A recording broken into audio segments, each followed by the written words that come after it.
Bien, vamos a revisar ahora el curso de anestesiología. En el curso pre-salud, en el examen pre-salud, perdón, esto no es un tema muy preguntado. De hecho, son muy pocas preguntas, pero sí hay dos o tres temas que las pocas veces que vienen son recurrentes. Entre ellas, el tema de riesgo anestesiológico, el ASA, el tema de anestésicos locales para conocer bien a la lidocaína, a la bupivacaína y algunos detalles de anestesia regional, o sea, la anestesia que se coloca en la columna, ¿no? La neuroaxial. Entonces, más o menos es el fondo dentro de lo que vamos a tratar y, por supuesto, que algunos temas que sí o sí tenemos, que aunque no han sido preguntados hasta ahora en salud, tenemos que trabajarlos. ¿Ok? Entonces, nuestro primer tema es la evaluación preanestésica. ¿Ya? La evaluación preanestésica y dentro de eso tenemos dos temas principales. A la izquierda tenemos el riesgo anestesiológico, el famoso ASA, y a la derecha tenemos la evaluación de la vía aérea. ¿Ya? Riesgo anestesiológico y vía aérea. Empezamos con el riesgo anestesiológico. A ver, el riesgo anestesiológico es un valor que va se calcula, bueno, se describe en números romanos 1, 2, 3, 4, 5, 6, incluso una E, y lo que describe, lo que valora es la probabilidad de muerte. La probabilidad de morir a propósito del acto anestesiológico en una cirugía. ¿Ok? Muy bien.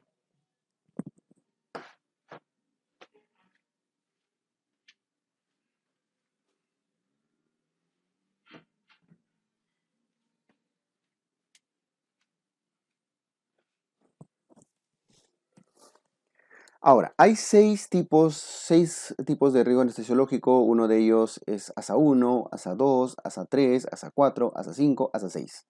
El ASA 1 describe a los pacientes sanos que casi no tienen riesgo de morir. O sea, no tienen ninguna patología asociada. Paciente sano sin patología previa. O sea, se va a operar el paciente, pero no sufre de absolutamente nada. El ASA 2, el ASA 2 describe a aquellos pacientes que tienen algún problema de salud leve o moderado, nunca severo, porque si ya tuviera severo, vean abajo, ASA 3. Problemas sistémicos, ojo, sistémicos, que comprometen el estado general del paciente, de características leves, de grado leve o grado moderado, y que no le traigan limitaciones funcionales al paciente. De alguna manera, esto se puede resumir con dos palabras. Su problema de salud está bien controlado. Patologías sistémicas bien controladas. Entre ellas, por ejemplo, ahí a la derecha están los ejemplos, hipertensión arterial, bien controlada. Diabetes mellitus, controlada. Gestantes. La gestación no es un problema de salud, ¿no? Es un estado fisiológico, pero el hecho que ya una mujer esté gestando ya hace que no esté en ASA 1, sino ASA 2, aumenta su riesgo de muerte en una cirugía. Los fumadores, solo por el hecho de ser fumador, ya se convierte en un ASA 2. Los obesos, pero siempre y cuando no estén en grado de obesidad mórbida, o sea que su índice de masa corporal no pase 40, o menores de 40. ¿Ok? Ahora, entonces, para resumir esto, no olviden, lo más importante es que recuerden que la hipertensión está bien controlada, la diabetes bien controlada, un asma que no tiene crisis, un paciente con enfermedad renal crónica quizá, pero que está bien manejado, con su creatinina en buen estado. Lo voy a poner acá como ejemplo, ¿ya? Un IRC, una insuficiencia renal crónica, pero compensada. Orina bien y tiene buenos valores de creatinina. ¿Ok? Em, el ASA 3 se refiere a enfermedad sistémica severa con limitación funcional. Enfermedad sistémica severa con limitación funcional, o sea, patologías mal controladas. Patologías mal controladas. Ejemplos: hipertensión arterial descompensada, una diabetes mellitus mal controlada. O sea, el paciente se va a operar y tiene rangos de presión elevados, rangos de glicemia elevados. Es un paciente crónico, un renal crónico, una insuficiencia renal crónica y está descompensado. Dense en cuenta la diferencia clara entre el 2 y el 3. El ASA 2, sus problemas, sus patologías están bien controladas, en cambio en el ASA 3 están mal controladas, descompensadas. ¿Quiénes más están acá? Los obesos, los que tienen los obesos mórbidos, un IMC por encima de 40. ¿Ok? Muy bien. El ASA 4 se refiere a enfermedades graves, situaciones muy delicadas en las cuales el paciente tiene grave riesgo de morir, enfermedades graves que amenazan la vida. Va mucho más allá de que su problema esté mal controlado, descompensado. Se entiende mucho más claro con los ejemplos. Por ejemplo, insuficiencia cardíaca congestiva. Si ya está en grado de insuficiencia cardíaca, no es que la presión se le ha descontrolado, su diabetes o algo, es que el paciente ya, su corazón está con alta probabilidad de hacer una fibrilación, una falla. Insuficiencia, si es que lo operara, ¿no? Una insuficiencia cardíaca congestiva. Las insuficiencias respiratorias, sobre todo si son severas. Dense cuenta entonces, cuando ya su sistema cardíaco o respiratorio ya tiene un grado importante de insuficiencia, su vida está en riesgo, pero se tiene que operar, ¿no? Por eso se les pone ASA 4. Grave riesgo para la vida. Anginas inestables. Están en ASA 4. Solo por complementar esto, si la pregunta fuera angina estable, ¿dónde estaría? Un grado menos, ¿no? Si fuera una angina estable, estamos en ASA 3. Infartos agudos al miocardio, eventos cerebrovasculares recientes. Menores de 3 meses se refiere a reciente. O sea, el paciente se va a operar y les dice el caso clínico que hace un mes tuvo un problema isquémico cerebral. Es un ASA 4. Por más que ahorita esté bien, si su infarto fue hace 3 meses previos, es un ASA 4. Por lo tanto, si el infarto agudo del miocardio, para complementar, el evento cerebrovascular fue hace más de 3 meses, o sea, fue un caso antiguo, sería un ASA 3, ¿no es cierto? ASA 3. Le bajamos un gradito nada más. Muy bien. Son los 4 primeros, sobre todo el 2, 3, 4 son los que más deben manejar. El ASA 5 se refiere a aquellas situaciones en las cuales el paciente no sobrevive más de 24 horas. No sobrevive más de posibilidad de vida menor a 24 horas. ¿Qué significa eso? Que se va a morir sí o sí con alta probabilidad. Ruptura de órganos, más que ruptura de órganos, quiero poner acá ruptura de vasos, ruptura de vasos, ¿ya? Entre paréntesis, ruptura de aneurismas. Si a una persona se le rompe un aneurisma, lo más probable es que no pueda sobrevivir, ni siquiera de repente ni llegar a un hospital o una emergencia, ¿no es cierto? Entonces, rupturas de aneurisma es ASA 5. Luego viene el ASA 6, que corresponde ya a las muertes cerebrales. ¿Por qué todavía se le da a un paciente que ya tiene muerte cerebral un ASA? Porque tiene que ser donador de órganos, ¿no? Esto, por supuesto, en países en los cuales están protocolizados. Entonces, si se le rompió un aneurisma, ASA 5, y si ya está en muerte cerebral, ASA 6, va a ser un donador de órganos. Las cirugías de emergencia no son ya clasificables. O sea, ¿a qué se refiere ASA E, cirugía de emergencia no clasificable? Es el paciente que, por ejemplo, les mandan por ejemplo, llega la emergencia a 3 de la mañana, por decir, y, y no saben, el paciente está con un trauma por herida de bala, por decir, ¿no? Arma de fuego. No tiene ningún antecedente, el paciente está en shock, ¿no? Con pérdida de conciencia, no tiene familiares, no saben si es hipertenso, diabético, ni siquiera saben si tiene VIH, hepatitis o algo, pero lo tienen que operar. Entonces, tienen que ingresar a sala de emergencia, a sala de operaciones de frente. Entonces es un ASA E. Listo.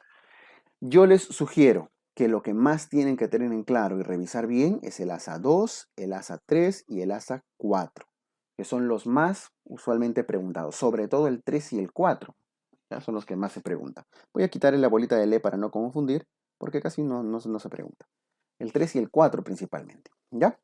Listo. Entonces, en resumen, el riesgo anestesiológico evalúa el estado de salud previo a una cirugía. Valora el riesgo quirúrgico de una persona, es decir, la probabilidad de muerte. ¿Ya? Listo. Eso con el ASA. Vamos a la evaluación, a la valoración de la vía aérea. La vía aérea, en el estudio preanestésico de un paciente, tiene que valorarse una adecuada vía aérea.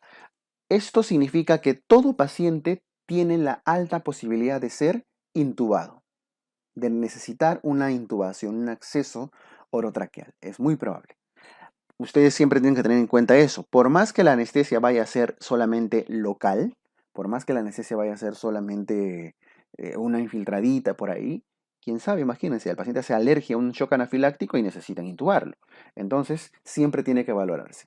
Una de las reglas más comunes es la regla del 3-3-2. Significa que al abrir la boca, ahí donde dice el 1, 2, 3 está mencionando el orden nada más, ¿ah? Le voy a cambiar de números, ¿ya? Al abrir la boca, la distancia entre los incisivos de arriba y los incisivos de abajo debe ser de 3 dedos. No de 3 centímetros, ojo, ¿ah? Es 3 dedos. Luego, la distancia entre el mentón y el hueso hioides debe ser de 3 dedos. Y la distancia entre el hioides y el cartílago tiroides debe ser de 2 deditos. 3 dedos, 3 dedos, 2 dedos. Por supuesto que el más importante es el de la apertura bucal. Entonces, la necesidad de intubación va a ocurrir cuando la distancia interincisivos es menor a 3 dedos. Si lo ponemos en centímetros, es por lo menos 4 centímetros, ¿no? 4 o 5 centímetros, un ancho de 3 deditos, va a depender del dedo de quién, ¿verdad? Pero usualmente se escribe con número de deditos. Ya ténganlo en cuenta en centímetros. Otra forma de decir es que lo mínimo, la distancia mínima entre los incisivos debería ser de 3 dedos. Listo. El otro es el test de Malampati. El test de Malampati evalúa la visibilidad de la úvula y la faringe posterior. Significa que a la persona, al abrir la boca, mientras más completa vean la úvula, como en este Malampati 1, voy a ponerle los números, ¿ya? 1, 2, 3, 4. No tienen que memorizar características ni nada. Simplemente entender que cuanto menor sea cuando es 1 el Malampati, la úvula se ve completita. Cuando es Malampati 2, la úvula se ve parcial. Cuando el Malampati es 3 o 4, ya prácticamente no se ve nada de úvula, ni de faringe posterior, ¿no es cierto? Así que estamos hablando de que el Malampati 3-4 son de difícil intubación y eso se tiene que saber desde antes de operar al paciente. Si es Malampati 1-2, probablemente saben que si necesitaran intubarlo va a ser mucho más accesible. Esto, unido a los valores de la vía aérea, además de la valoración del cuello, de las posibilidades de masas y otros factores que más hay que revisar, van a saber si su acceso a la vía aérea va a ser sencillo.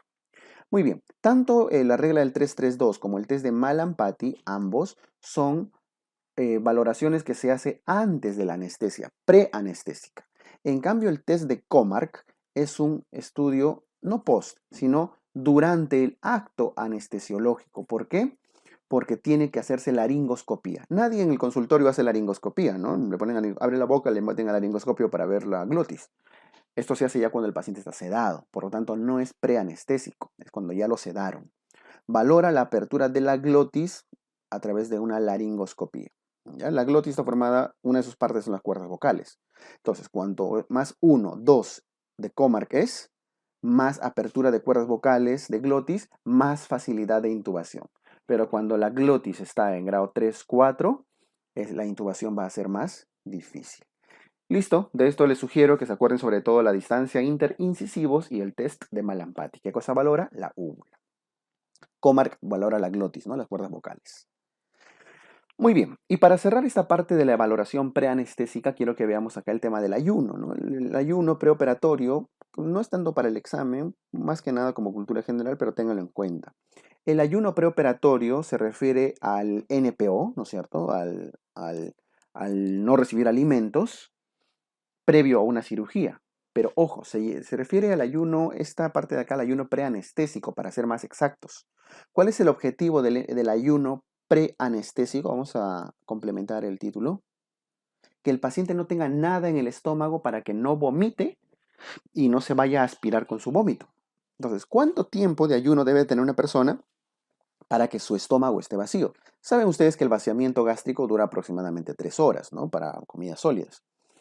Entonces, el tiempo de ayuno es relativo. Por ejemplo, si lo que quieren es ayuno para líquidos claros, el tiempo de ayuno es 2 horas. Agua pura, matecitos, bebidas claras, con 2 horas de ayuno es suficiente, ¿ya? Si lo que consumen es leche materna, es un bebé, por ejemplo, el ayuno es máximo 4 horas. No tienen por qué hacer ayuno los bebés de 8 horas, 10 horas, 12 horas, un día sin lactar. Peor todavía, el niño entra hipoglicémico, deshidratado y se muere en la sala. Entonces, si es leche materna, 4 horas de ayuno. Pero si lo que consumen es fórmulas lácteas, o sea, leche en polvo, fórmulas para lactantes, el ayuno es de 6 horas. 6 horas en caso de fórmulas para lactantes. Y en adultos, las comidas, el tiempo de ayuno de comidas es de 6 horas. Por supuesto que no se van a meter una pachamanca previa a una cirugía, ¿no? Por eso dice comidas ligeras. Entonces, el tiempo máximo de ayuno preanestésico es de 6 horas. ¿Cuál es el objetivo que habíamos dicho? Que el estómago esté vacío. Aquí le voy a poner vaciamiento gástrico para que no haya vómito y la persona no se aspire con su vómito. Y eso dura aproximadamente 3 horas ese vaciamiento. Listo, el datito que valdría la pena acordarse acá es el de los bebés, de la leche materna. Un bebito que toma leche materna y se va a operar, debería estar en ayuno máximo 4 horas. No hay razón para que esté más tiempo. Si la persona, vean donde dice premedicación, si alguien toma algún medicamento eh, y necesita tomarlo, tiene indicación de tomarlo previo a una cirugía, puede tomarlo hasta 1 hora antes, sobre todo los medicamentos antihipertensivos, los anticonvulsivantes, etcétera, medicamentos neurológicos y demás, deben ser consumidos, a menos que haya alguna contraindicación, ¿no? Y todos hasta 1 hora antes, ¿ya? Sobre todo los fármacos para la diabetes, etcétera. ¿Cuáles se deben suspender? Ustedes recuerdan, ¿no? Los anticoagulantes, los antiagregantes plaquetarios, la aspirina, etcétera, deben suspenderse un promedio de 1 semana antes. Si no, en general, hasta 1 hora previa a la cirugía pueden tomarlo con un sorbito de agua, por supuesto. Listo. Entonces, con esto terminamos esta parte esta parte inicial de la valoración preanestésica. Bien, vamos a ver ahora el tema de acceso quirúrgico a la vía aérea. O sea, específicamente los temas de traqueostomías y punciones cricotiroideas, ¿no? Las cricotiroidotomías. Pero previo vamos a ver el tema de la intubación orotraqueal. Hace un rato estuvimos viendo la evaluación preanestésica para decidir, para valorar la factibilidad de una intubación. Y ahora quiero ver cuándo es que necesitamos intubar, cuándo es que necesitamos acceder a la vía respiratoria directamente a través de un tubo. Por ejemplo, indicaciones de intubación orotraqueal. Tenemos, para empezar, a la apnea. Es obvio, ¿no? Si hay una apnea persistente, hay que intubar. Si hay paro cardiorrespiratorio, si hay un Glasgow menor o igual a 8, esto está traduciendo un TEC severo. Creo que son conceptos que sí conocemos, ¿no es cierto? De necesidad de intubar a un paciente. Cuando el paciente está en shock hay que intubarlo. Cuando queremos protegerlo, ya son indicaciones secundarias, ¿no? Protección de la broncoaspiración, cuando necesitamos ventilación a presión positiva, cuando hay mala oxigenación con una mascarilla, o sea, cuando ya ponerle mascarilla, máscaras de reservorio, etcétera, ya no es suficiente, hay que intubar. Y en general, creo que esto resume todo cuando tenemos insuficiencia respiratoria severa, ¿ya? Muy bien, esas son las intubaciones para acceder a la vía aérea por vía oral, intubación orotraqueal. Pero no siempre vamos a poder acceder a través de por acceso orotraqueal. Si es que esto es difícil, si no hay factibilidad, vamos a tener que usar la vía aérea quirúrgica, ¿ya? Cirugía. Para poder, o alguna punción para poder acceder a la vía aérea. Para esto quiero que recuerden en la imagen que está abajo a la izquierda, un poco la anatomía de esta zona. Acá tenemos los huesos y cartílagos de la zona cervical. Tenemos acá el hueso hioides. El hioides es un hueso, no es un cartílago. Hioides. Más abajo viene ahora sí el cartílago tiroides y viene el cartílago cricoides, ¿no? Luego viene el anillo traqueal 1, anillo traqueal 2, anillo traqueal 3, incluso el anillo traqueal 4 más abajo que ya no lo pongo. ¿Ok? Listo. Hioides arriba, tiroides, cricoides, T1, T2, T3. Los accesos más comunes en esta zona son, donde pongo acá un asterisco, la punción cricotiroidea. Como estamos entre el cartílago cricoides y tiroides, estamos hablando de una cricotirotomía, una punción cricotiroidea. ¿Ya? Es una forma de acceder a la vía aérea. Otro acceso, más abajo lo pongo, corresponde, ahí donde he puesto el asterisco, a la traqueostomía. que ya es un acceso entre los anillos traqueales. Cricotirotomía arriba, en la membrana cricotiroidea, y más abajo, entre los anillos traqueales, la traqueostomía. ¿Cuál de los dos les parece más fácil de hacer, más práctico, más rápido, más urgente, por decirlo de alguna manera? La cricotirotomía, ¿no es cierto? El que está entre la zona membranosa entre el tiroides y cricoides. Por eso, para resumir en una palabra, las cricotirotomías suelen ser procedimientos que se hacen de urgencia y a veces de emergencia incluso. Les pica una abeja, se les hace un edema de glotis severo que no les permite respirar, entonces tienen que punzar, ¿cierto? Mientras la traqueostomía suele ser, a lo que está abajo, la traqueostomía suele ser un procedimiento que se hace más electivo, porque para hacer una traqueostomía suelen necesitar una, suelen necesitar un anestesia, sedación, sala de operaciones. La cricotirotomía es una punción que lo pueden hacer en la calle, ahí en su casa, en el restaurante, en algún lugar para salvar la vida a alguien. En cambio, la traqueostomía necesita disección. Entonces, eso se suele hacer en una sala de operaciones, ¿ya? Entonces, entender eso nos puede ayudar un poco a diferenciarlos, ¿no? Entonces, arriba vemos primero la traqueostomía, ¿ya? La traqueostomía tiene indicaciones de urgencia, tiene indicaciones selectivas en general, cuando hay fracturas de la zona facial, obstrucciones de la vía aérea, fracturas mandibulares, sospecha de lesiones cervicales, etc. Y en general, cuando hay hay intubación prolongada, cricotomía de urgencia, en estado de coma, o sea, en general cuando vean que hay una obstrucción y necesitan acceder a la vía aérea. La traqueostomía necesita la colocación de una cánula. Por eso hablan de cánula de traqueostomía, ¿no? De un tubito en esa zona. ¿Cuál es la indicación más frecuente para hacer traqueostomías? ¿Por qué se hacen más traqueostomías en el mundo? Por esto de acá, por intubación prolongada. Si bien el resto también son indicaciones, todos los problemas traumáticos, fracturas, lesiones y demás, el tener un tubo, la necesidad de estar intubado por mucho tiempo, y lo voy a definir acá, paciente que requiere más de 15 días intubado, de intubación, es mejor hacerle una traqueostomía. ¿Ya? Ese concepto, por favor, ténganlo claro. La principal indicación es la intubación prolongada, por encima de todas las demás. El acceso, donde se coloca el tubo, donde se diseca, usualmente es debajo del tercer anillo traqueal. Por eso dice entre el tercer y cuarto anillo traqueal. Es una zona, es de elección, cuanto más distal, más inferior sea, es mejor. Si no tienen esa opción, la otra posibilidad podría ser entre el segundo y tercero anillo traqueales, o sea, un poco más arribita, pero ya, encima del segundo sí va a ser imposible. Entre el primero y segundo es muy alto, no se suele colocar cánulas en esa zona. Aunque podría ser, pero no es lo usual. ¿Está bien? Listo, usualmente entre el tercer y cuarto anillo traqueal, y las complicaciones comunes suelen ser estas tres, al menos las más frecuentes. La complicación más frecuente, la complicación temprana, inmediata, es la hemorragia propia de la disección. La hemorragia a nivel de los vasos traqueales. La complicación mediata a mediano plazo más común suele ser la obstrucción de la cánula. Se suele obstruir con mocos, con flemas, etc., ¿no? Mientras la estenosis, está de mayúscula, es la complicación tardía más frecuente. Ahora, si no les preguntan cuál es la complicación temprana o mediata o tardía más frecuente, simplemente les preguntan cuál es la complicación más frecuente de una traqueostomía, lo más usual es que sea una estenosis traqueal. Una estenosis traqueal o laringotraqueal pueden decir, ¿ok? Por el uso prolongado de esta cánula.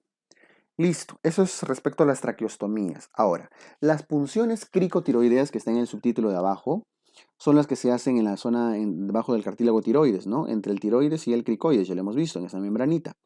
Usualmente es un procedimiento ya más de urgencia, más rápido, ya le hemos comentado eso. Se hace sobre todo cuando hay cuadros obstructivos de la vía aérea. Pero ojo, vía aérea superior. O sea, cuando está obstruida la zona mandibular, faringea, laringea, glótica, etc. Si les hablan de una obstrucción bronquial, no lo van a solucionar con esto, ¿no? Si les hablan de una obstrucción, un EPOC, qué sé yo, no lo van a solucionar con una cricotirotomía. Es cuando hablan de obstrucción de la vía aérea superior. Por eso dice ahí traumas faciales severos, edemas de glotis, etcétera, etcétera, etcétera. Bien. ¿Dónde se accede? Usualmente entre el cartílago tiroides y el cartílago cricoides, en la membrana cricotiroidea.